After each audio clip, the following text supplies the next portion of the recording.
د شمشو عرف ګیلمنې جنازه په اسلام آباد کې د یو څو محدودو کسانو په موجودګۍ کې ترسره شوه. د ګیلمنې وروستی سفر او د شهرت تر شا یو لوی درس. انسان چې له دې دنیا څخه سترګې پټې کړي نو د هغه شتمني، شهرت او د سوشل میډیا فالوورز ورسره نه ځي. یوازې هغه کړنې، اخلاق او کردار د خلکو په یاد کې پاتې کیږي او له دې سره به د ورځ تر قیامته پورې همدا مل وي.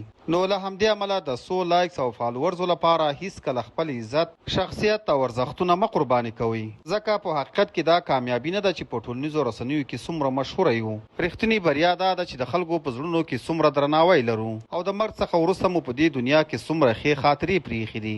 مشهورې ټیک ټاکرې ګیلمنې هم خپل وروستی سفر بشپړ کړ. د راپورونو له مخې د راولپنډۍ د ټیکسلا په فیصل هیل سیمه کې د ګیلمنې د جنازې لمونځ ادا شو او په دې مراسمو کې د هغې خپلوانو، نږدې کسانو او یو شمیر نورو خلکو ګډون کړی و. ګیلمنه په ټولنیزو رسنیو کې یو پیژندل شوې څېره وه. هغې له 1.3 میلیونو څخه زیات فالوورز درلود. خو د هغې له مړینې وروسته یو ځل بیا دا پوښتنه راولاړېږي چې د ټیک ټاک، فیسبوک شهرت په حقیقت کې څومره دوام لري. نن کیدای شي یو څوک ډیر مشهور وي، زرګونه میلیونونه پلویان ولري، هره ویډیو یې میلیونونه کسان ګوري او په ټولنیزو رسنیو کې ښه وایرل شوي وي. خو کله چې د انسان د ژوند وروستۍ شیبه راورسېږي نو له دې سره قبر ته نه لایکس ځي او نه فالوورز ځي. یوازې به خپل قبر ته دا په خپله سفر کوي او هلته به د خپلو هغو ټولو کړنو ځواب ورکوي کوم چې په دنیا کې ترسره کړي.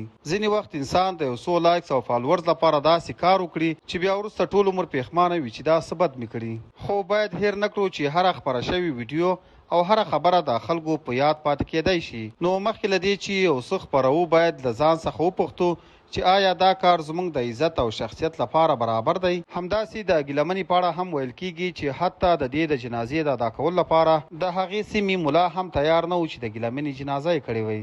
تاسو یې په اړه څه نظر لرئ؟ خپل نظر مو راسره په کمنټ کې خامخا شریک کړئ.